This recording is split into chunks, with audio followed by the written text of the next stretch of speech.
Hello, everybody. Welcome to the Bootcamp Blueprint, the place where personal trainers go to grow their fitness business. I'm super excited because we have a very special guest on this week. Bit of a background on this person.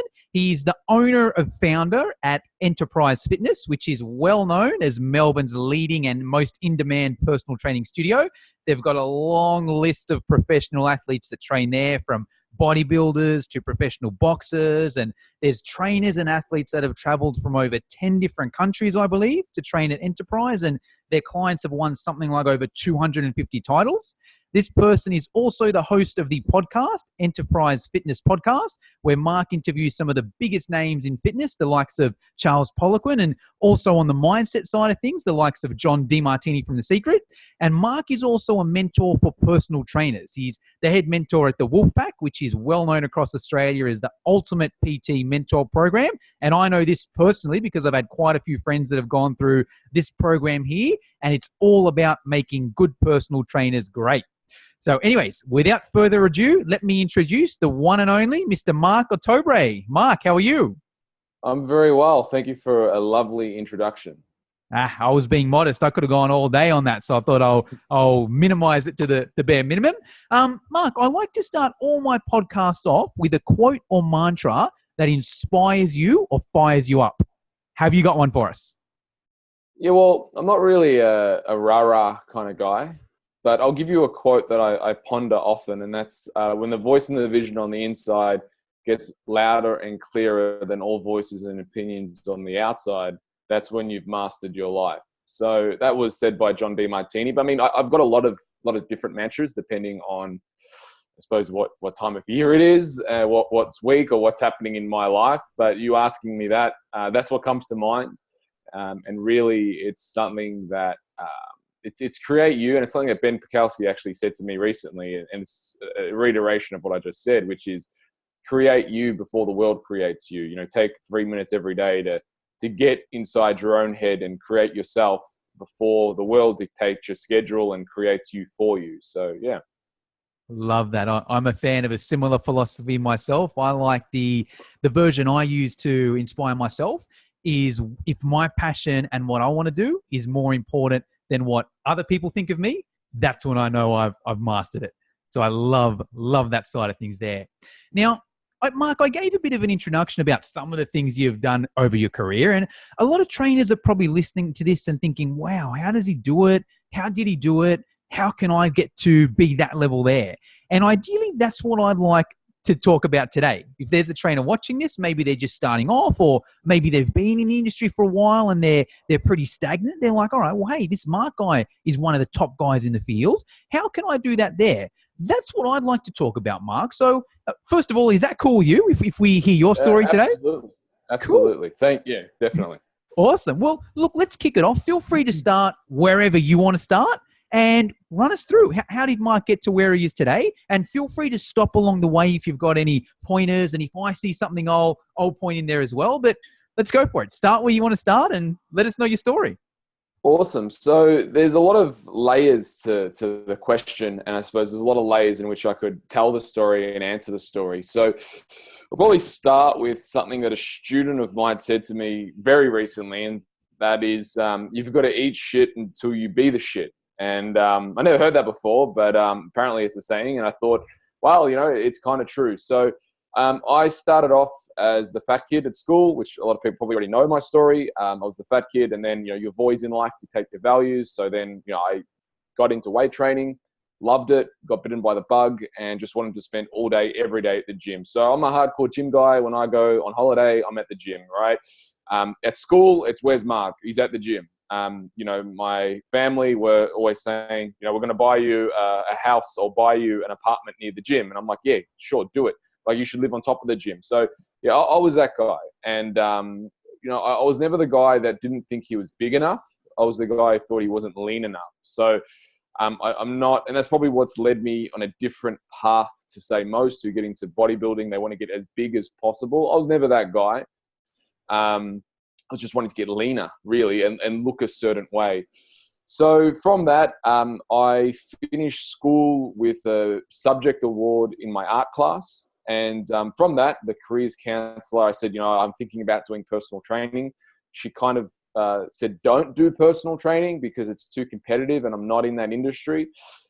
So I kind of took the advice and did a Cert 4 in applied design when I finished school. And at the end of that, I finished it. I got my applied design, certificate, whatever. But at the end of that, I was very clear that this is not what I wanted to do. And the only way I'd ever see myself working in design was if I was the head of the company and just told people what to do and they implemented my ideas, which is kind of funny because that's, similarly to what I do now at Enterprise. Is here are the ideas, I give it to my team and I create my team and they implement it basically, or help me implement the vision. So that was that. And it's actually funny that the careers counselor, I trained her daughter she came second actually. Her daughter smashed it. Her daughter's a gun. But it's funny that the mum told me that the careers counselor that, personal training is very competitive. And years later, I trained her daughter to basically compete. So it's funny how life works out. So yeah, from there, I realized like this is, and when I was doing the design course, I also was competing at my first show, my first bodybuilding competition, which was 2004, back at Camberwell Civic Centre. I came last out of a lineup of 8, and I was that guy who basically shouldn't have been on stage. He was why is this guy on stage? That was me.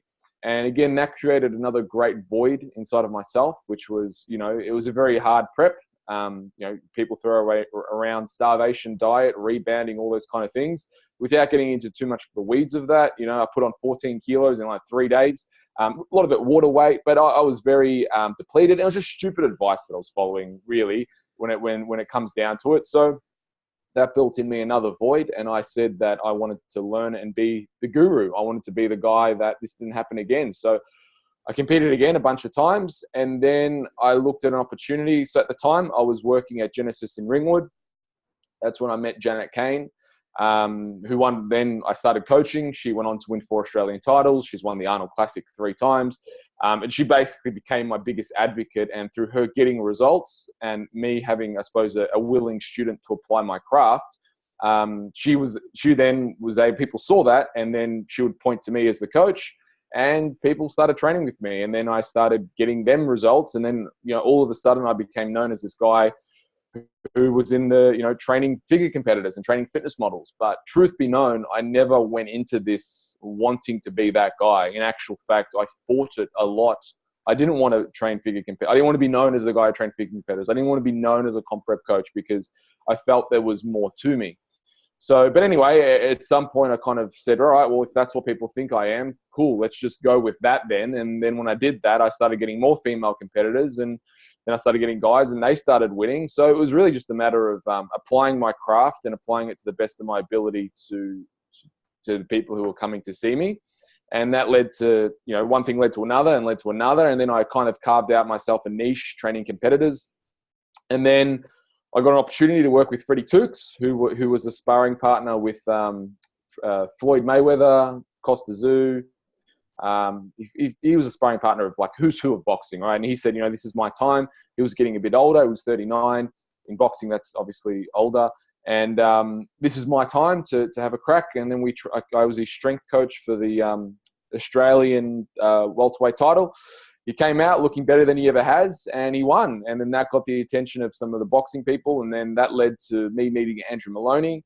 And that was actually a client who I was training for a comp, which she won. And then she told Andrew to train with me. And Andrew already had saw me from Freddie Tukes. So he was already like a hot lead kind of thing. So started training Andy, and then he won Commonwealth Games gold. And then, now we've got Harry Garside, who Amy, one of our coaches, trains, and he won Commonwealth Games gold as well. So, we do a lot of great work in that area too. And we've got some fantastic coaches at Enterprise who are doing unbelievable work. So that's kind of a very brief overview. And if you want to get into like the business, and that's what people look at as well, alongside of me trying to get results for people or getting results for people, was a very aggressive, what do you say? Not even aggressive, obsessive, a very obsession with, I want to get this right. And it certainly wasn't all sunshine and roses.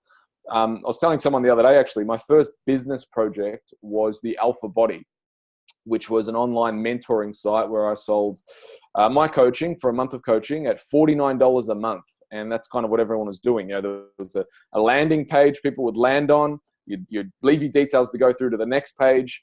And then, hopefully you would buy, it was a three site website basically.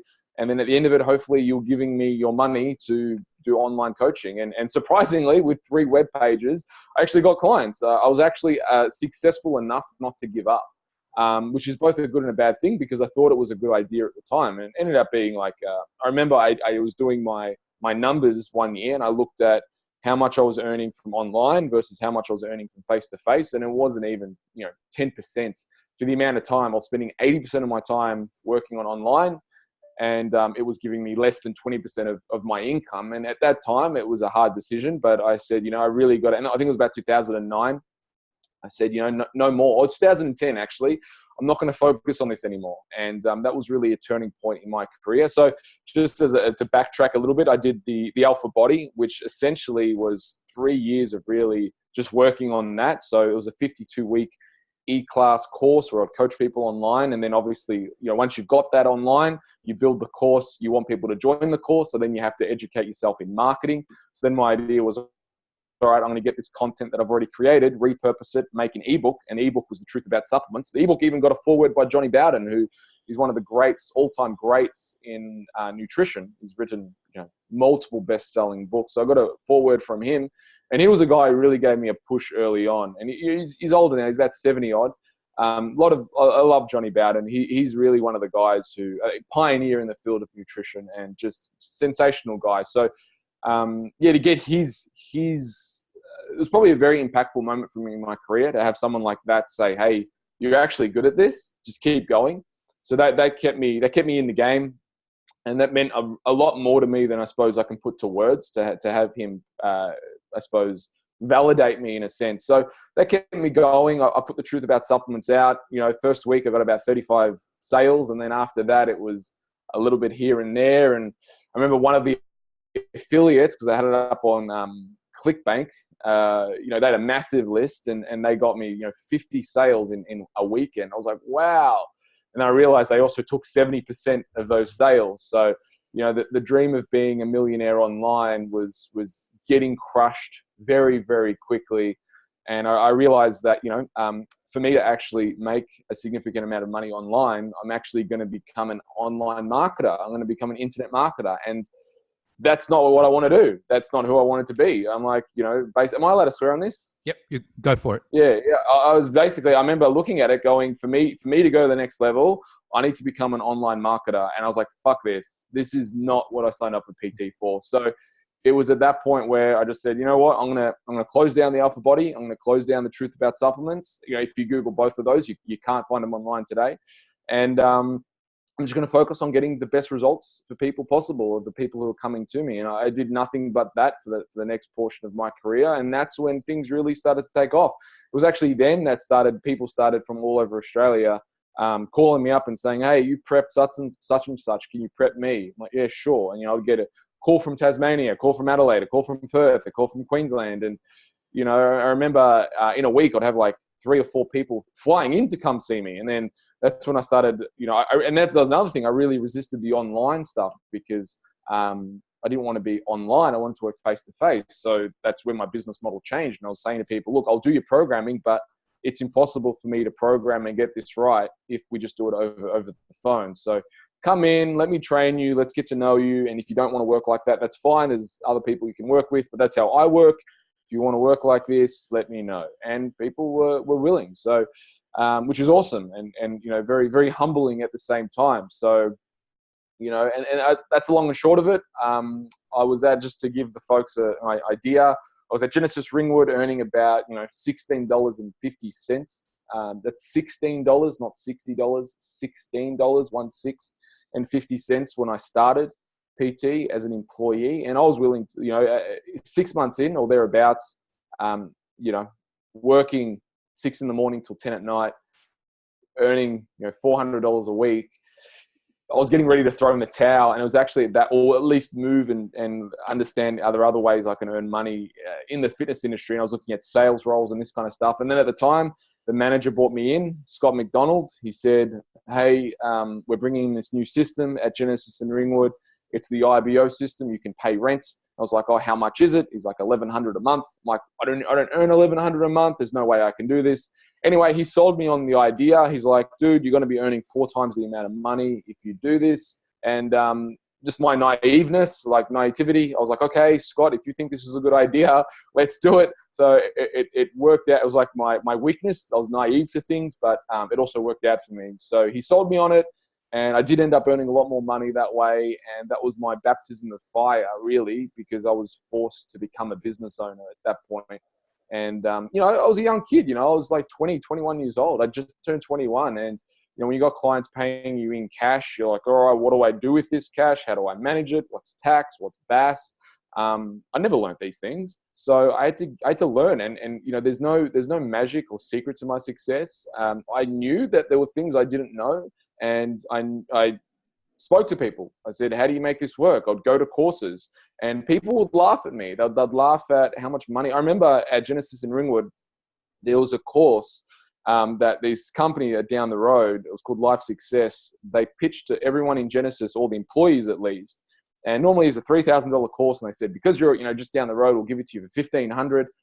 And I remember it was like 4 of us who said, yeah, cool, we'll do it. And obviously I was one of the 4. And everyone else, there would have probably been about 20 of them, said, you guys are getting ripped off. You're charlatans. I can't believe you're doing this. What a waste of money. You could buy a TV for that much. That's a car deposit, blah, blah, blah, blah, blah.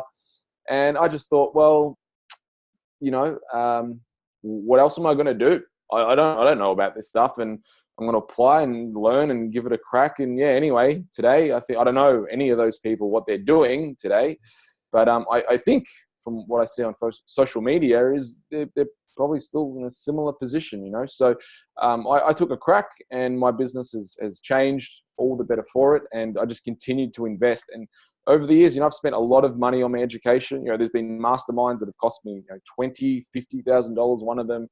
Some of them have been good. Some of them have been, you know, not so good for the money. That's all okay. Been lessons, and I've learned, you know, how to run masterminds myself from those things, and also how to price them.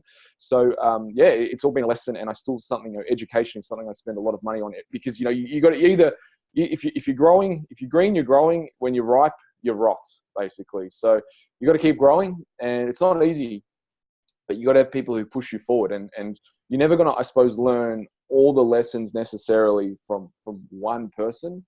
You know, so there are going to be different mentors. It's like, you know, I've learned some great stuff from some salespeople, but those salespeople are shit at marketing. They're shit. They're great salespeople, but they're shit at marketing in every single level.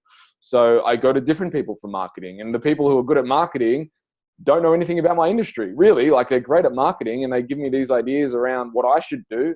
I'm like, that's not consistent with my brand. And but they're like, oh, you know, you'd make money that way. I'm like, I don't care. It's not consistent with our brand. It's going to undo our reputation. And they don't understand industry specifics. So, because knowledge is industry specific, and that's one thing I learned from Charles Poliquin when he was alive. You know, is that business knowledge is industry specific. So when you do learn from salespeople and marketing people, you need to also learn from someone who has been successful in your industry, because there are going to be nuances. And that's what, you know, with Wolfpack now, I do with trainers. But yeah, in long story short, I went from 2.5 years at Genesis in Ringwood, earning, you know, fuck all, to then moving to a local gym. And the reason why I moved to a local gym was, well, I could sell my car. It was closer to my house. I was living at home with my folks, so I saved a lot of money. But then that gave me time to work on the Alpha Body and the Truth About Supplements, all the online stuff. But the real reason why I went there is because there was a guy there who I wanted to learn from training. And so I spent more time with him, and he helped me with training. And then from there, I moved to, eventually got kicked out of that gym for being really, I mean, the reason is being too successful. I was charging more than everyone else, and they didn't really like that there. It wasn't really part of their culture. And then I moved to Doherty's in Brunswick with the great Tony Doherty. And you love Tony, fantastic guy. And he just motivated the hell out of me, because I got to see how he was every day. And that guy's a monster. Love Tony Doherty, a phenomenal guy. So that was a real privilege getting to work at his gym for 11 months. And then I opened up Enterprise Fitness after that. And that was I signed the lease 2012, November. And then we opened up March 2013.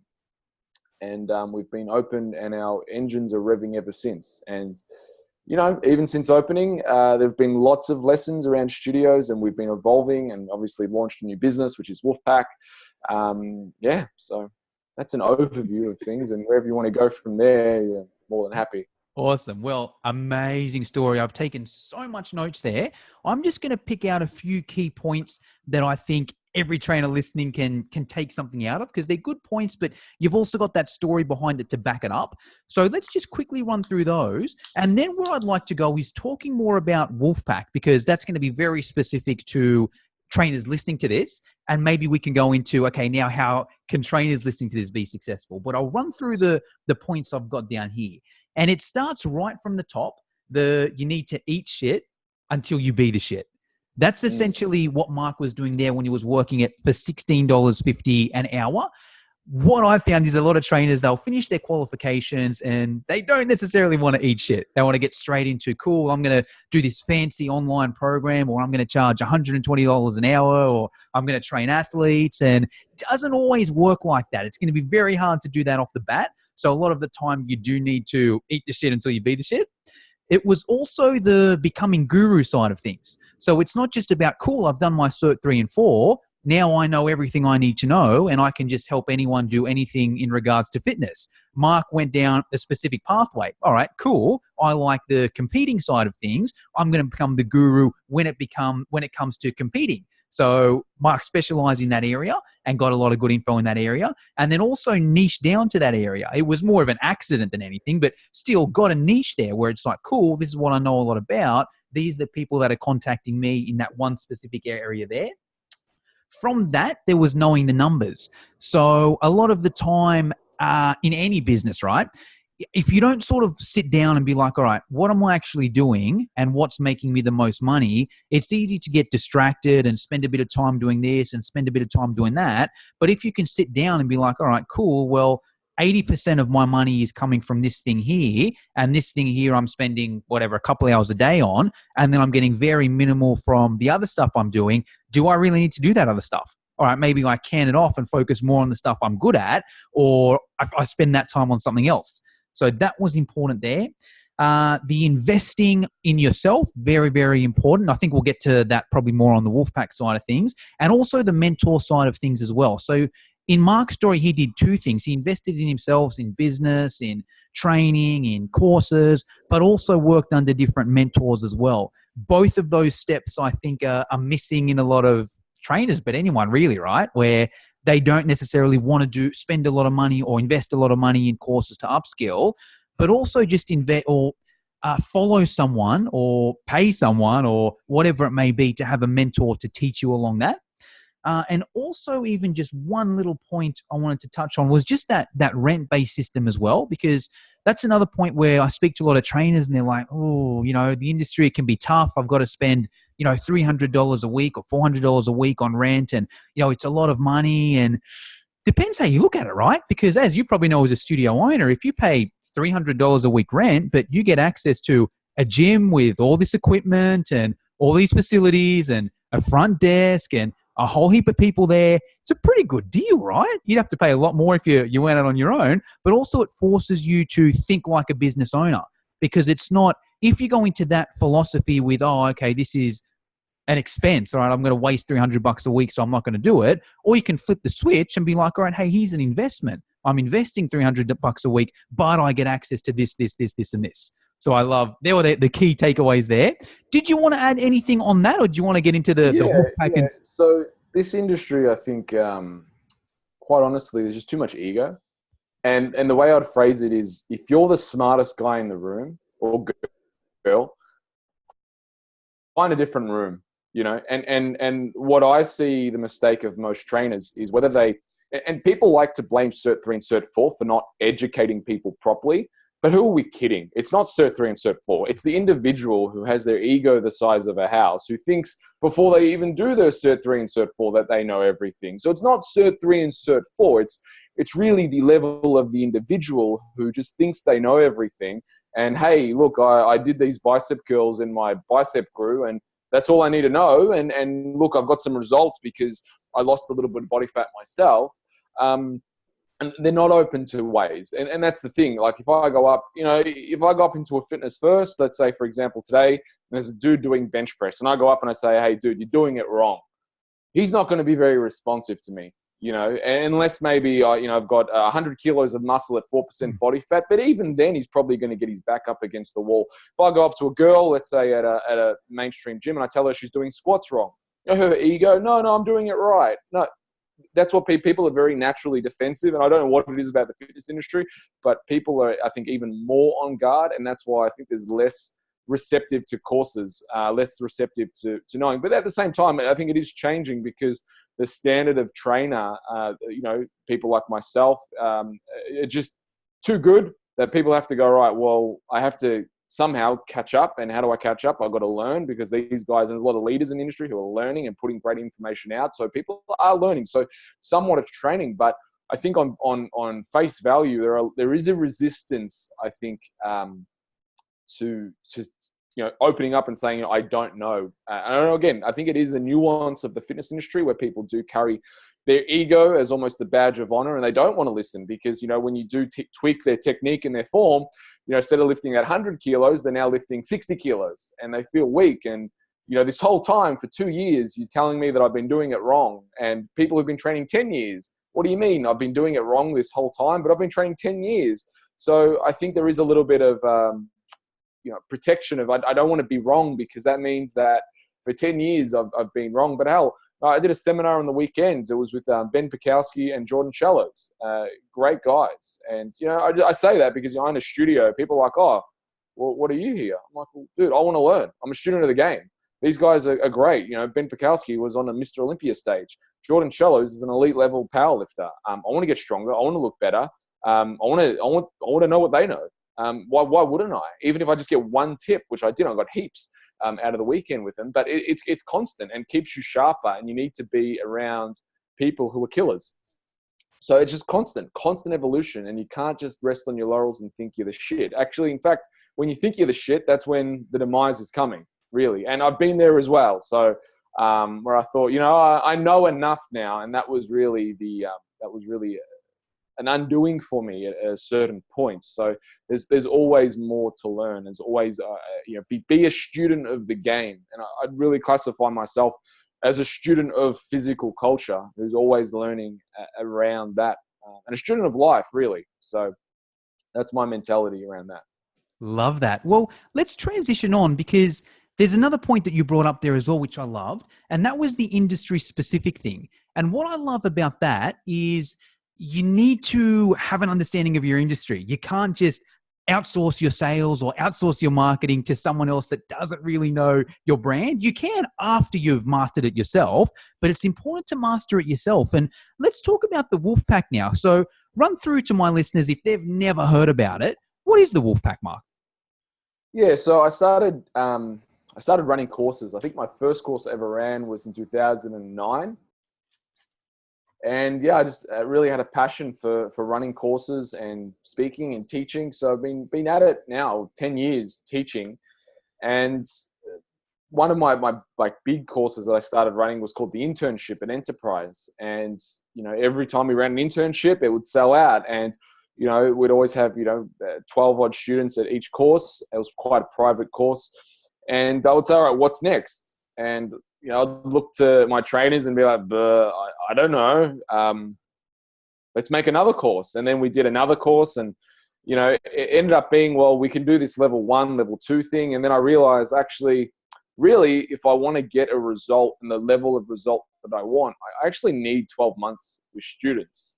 So to get them a result, because it's not just like, if I want to get them an outstanding result, I need to rewire their brain in training, nutrition, and business, and that's, 4 odd courses there on themselves, because each one is a different area. So came with this idea of running a mastermind program that had basically four courses a year. Because also, if you look at research around top performers in any industry, the difference between those who earn the most, the 1% of that industry, and those who are at the, everyone else, is 4 courses a year. So I thought, right, well, if 4 courses a year is where we need to be at, then that's what my students need to be at. So I developed a program with 4 courses a year. And initially it was 5 courses. Now we've gone down to 4 just because we've got a lot of people who travel in from different states. And also we've got a guy in Canada and a guy in the US and Singapore as well. So just to open the program, make it a little bit more accessible to the folks who are flying. So we do 4 courses a year. On each course has a different theme, a different topic. And, whether it's training, nutrition, business, but it all ties in together because fundamentally, you can learn how to sell. And this is the thing I think most trainers miss, is that it's not just the case of, I'm going to go out today and charge $200 an hour. Okay. For that $200 an hour, think about the client that you're getting. Someone who has the disposable income to spend $200 an hour, they're not an idiot. They're not. You're not an idiot you don't earn that kind of money by being an idiot, if that makes sense. You understand value. You know what you want. There's you got to deliver on that value. They probably are a little bit fussier, but I don't say fussier in a bad way, because it's a lot of money on the line. They want what they want, and you ultimately have to be able to deliver that. So in that, it's not about charging $200 an hour. It's about the person you become to be able to charge $200 an hour. And it's a very different way of looking at it, but it's everything. It's how much value can you give that client? So if I'm charging $200 an hour, I want to give $600 of value. I want them to walk out and go, and I've had clients in the past who've said this to me. It's like, well, I had one of my employees, at the time I was charging $350 an hour. I gave her a free session. And at the end of it, she goes, yeah, I would have paid $350 for that. And I go, thanks. But because it wasn't just an hour session. Actually, I went a little bit longer. I think we did about 90 minutes, 2 hours. I did some release work at the start, got her to change the technique on her squat. She squatted better than she ever has. She didn't PB in terms of numbers, but she did a reps PB. And she walked out like, okay, cool. This was the shit. That was probably one of the best workouts I've had. So you got to be able to deliver on that point. So I know I'm getting sidetracked a little bit, but I don't know if that answers your question or not. Yeah, no, I love that way of thinking of it. I'm a huge Tony Robbins fan myself, and that's exactly what he says in life. You need to become that person first, and then the rest comes. So I love that side of it there. Let's talk about specifics for Wolfpack now. So if someone's listening to this and they're like, you know what, this sounds pretty cool, I want to find out more, is the best place the website? Is the best place to go to the personaltrainermentoring.com? Is that the best place? Yeah, personaltrainermentoring.com is definitely the best place. We're releasing a whole bunch of stuff very, very soon. So I've written 3 ebooks recently that are all going to get launched pretty much at the same time. So that's the best place. Just to, I suppose, elaborate on Wolfpack, what it is. It's a 12-month mentoring program. We go over the training. It's enroll anytime. It used to be annual intake. Now we do a rolling intake. 4 courses a year. We've got what I call the Netflix of personal training. So every event we've ever run is filmed. It's up on our members only site. So you get access to that. There's 52 e-classes that you also get access to. So every week I'm sending you a class about something, whether it's sales, marketing, nutrition, training, to make sure every week you're sharpening your sword. We have a guest speaker at every event. The next event, we've got Andrew Locke. The event after that, we've got Greg Kasser. The event after that is going to be multiple speakers around nutrition and health. And the last event I'm seeing who I'm going to have. But, I've had a who's list of guest speakers from Tony Doherty, Andrew Locke, Sebastian Ottobre, Eugene Tao. Some great speakers who we have, and they take a day. And then there's a mastermind day with me and my brother on business. And then there's 2 days of, I suppose, classroom. So the format is awesome. And each event, as I said, has a different theme. The first event is training. The second event is business and personal development. Third event is nutrition. And the fourth event is how to scale your business and really market it to take it to that next level. So, but obviously, throughout the year, we've got group calls as well, which are 2-hour group calls where people jump on and they all get recorded. They go on the members site. So there's a lot of, the way we've structured, it's also one-on-one calls with one of my coaches, but there's a lot of contact hours. And as we give the support, this is our 4th year of running it. And every year I look at it and go, right, how can we give more value? How can we make it better? How can we make the results for our students automatic? So, yeah, every year we get better, and there's a lot of resources that we've now got to really look after our students and help them take their business to the next level. So, yeah, if folks are interested, jump on personaltrainermentoring.com. One of the giveaways on there that we've got right now is the structural assessment e-classes. It's the 5 e-classes, the first 5 e-classes of that e-class series, which is on structural assessment. So what you should do in the first session with your PT clients. So there's the 5 tests, which are the overhead squat test, clat test, forward flexion test, backward flexion test, and forgetting the other one, clat test, overhead squat, and bodyweight squat test. So I go over exactly how to run those tests. They're fairly long videos and very, very comprehensive, step-by-step guide. So you can get a real good taste of what's to come. And then the new ebooks are going to be around basically business topics. So how to increase your rates, how to find new clients, and expensive mistakes fundamentally that trainers make and how to avoid them. So yeah, a lot is on the go. That's on the website, did you say, Mark? People can jump on the ebooks are going to be on the website very, very soon. That's not up on the website yet, but the 5 e-classes are on the website. So folks can download that and have a look at it. Otherwise, if they're keen, they can simply hit apply and leave their details, and we'll get back to them.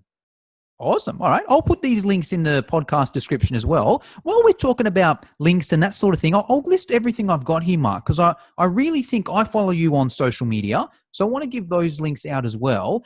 And I also recommend trainers listening also follow the Enterprise Fitness business as well, especially if you're in Melbourne, and even just if you jump on the website. It's an amazing website there. So let's go through these as well. I'll just read them out. Let me make sure I've got these right, Mark.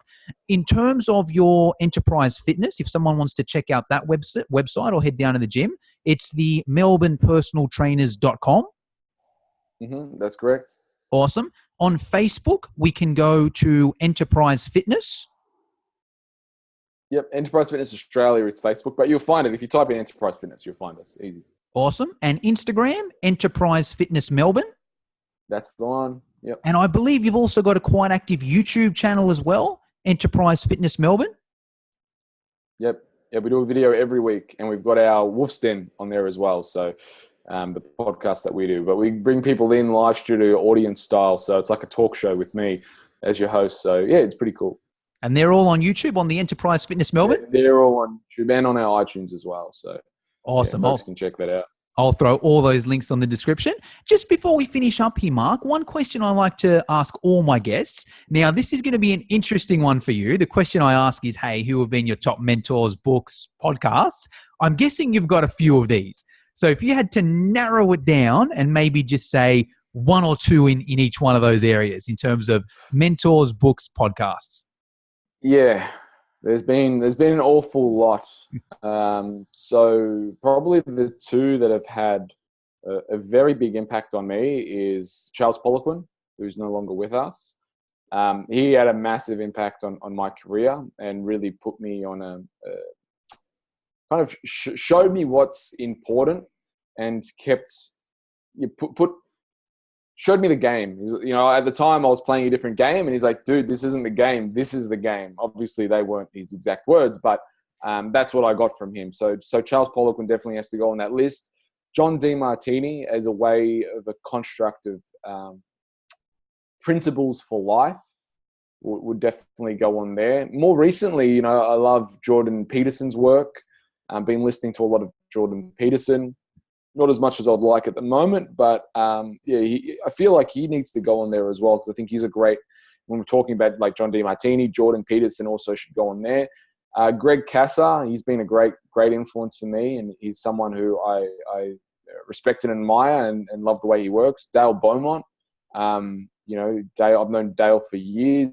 He's been an amazing mentor and someone who I look at as being successful in life. Just a great guy, love the way he conducts his business, love the way he is. So I have to say Dale as well. In terms of books, truth be known, I'm not a huge reader, which maybe people know or don't know, but I podcast, I listen to a lot of podcasts, and that's probably what attracts me to the medium of making my own podcasts, is because I am quite an active listener of podcasts. So in terms of podcasts, Tim Ferriss is probably, I'd say, number 1. Close second to that would be Joe Rogan. I mean, you can't go wrong with Joe Rogan. He's got amazing guests, but probably in terms of if I'm listening for content, Tim Ferriss, the way he does his interviews, I think in a style of less, let's say, entertainment, but more education. So yeah, Tim Ferriss would definitely go on there. Resources, that's probably it. That's all that comes to mind at the moment. And then there's my own. I try and create my own resources, really. That's why I do it. So it's like note-taking for myself by having different people on. Awesome. Love it. Well, hey, Mark, that's all we've got time for today. I want to thank you very much for your time. I'll put all those links in the description if anyone's interested. Just before we finish off here, is there anything you want to leave us with? Is there anything I forgot, anything I should have asked you but didn't, or anything you want to get off your chest before we finish it up? Not really. I suppose, actually, it's not just a matter of working harder. You do need to work hard, but you need to be clear. And I think if you do have a goal, look at who has achieved that goal. You don't need to reinvent the wheel. And if you want access to good people, it is often a pay to play kind of deal. I wasn't welcomed with open arms into rooms when I was just starting out. I had to pay my way into rooms, which is fine. You just got to know where you're at. Eat humble pie, right? And then, when you become a value, and focus on that, focus on being of value to people. But, people who've been successful will charge for their time. If you can make friends or show someone like that you're a good student, they might give you more time, but don't expect anything for nothing. Don't come with your hand up. Don't come with your hand out, rather. Come up with your hand up. And there are plenty of good people and mentorships around where you can learn those lessons and fast track your success. And that's probably what I'd go. If you're not getting the results that you want in life, it's ultimately probably because something that you're doing or not doing, and usually something that you don't know. And instead of having an ego around, I already know everything, be humble fundamentally, and understand that there's probably something you don't know, and go out and find someone who actually can help you. And sometimes that costs money, which is fine. It's part of the game, but it is pay to play. So that would probably be what I leave folks with is let's leave the ego and ask for help. So yeah. Love that. And I'll just expand on that point a little bit, because I think it's important as a business owner too, especially as personal trainers, because I think a lot of trainers, when they start off, they don't see themselves as a business. And let's say there's a course and it's $5,000, for example. Starting off, you could be as a personal trainer, $5,000, that's a lot of money. Look, I'll come back and do it later when I'm more successful. And often those sort of people never come back, right? Because if you don't invest in the start, it's hard to come back. Yeah. But if you look at it from a business side of things, let's say that course can show you or can help you charge $100 per hour for a personal training client. If you do that course and you get one extra client from it, and that client trains with you one time a week for a year, you've made your money back off one client, right? If that course can show you how to charge 110, 120, 350 like Mark does, or if it can show you how to get a client from paying $100 a week to $200 a week, or if it can take you from getting one extra client to 5 extra client, you can 5 times your money off that. But the whole key is you need to invest in yourself at the start, and then it can springboard from that. So I love that side of things there. But hey, Mark, that's all we got time for today. Thank you very much for your time. You're welcome. Thank you.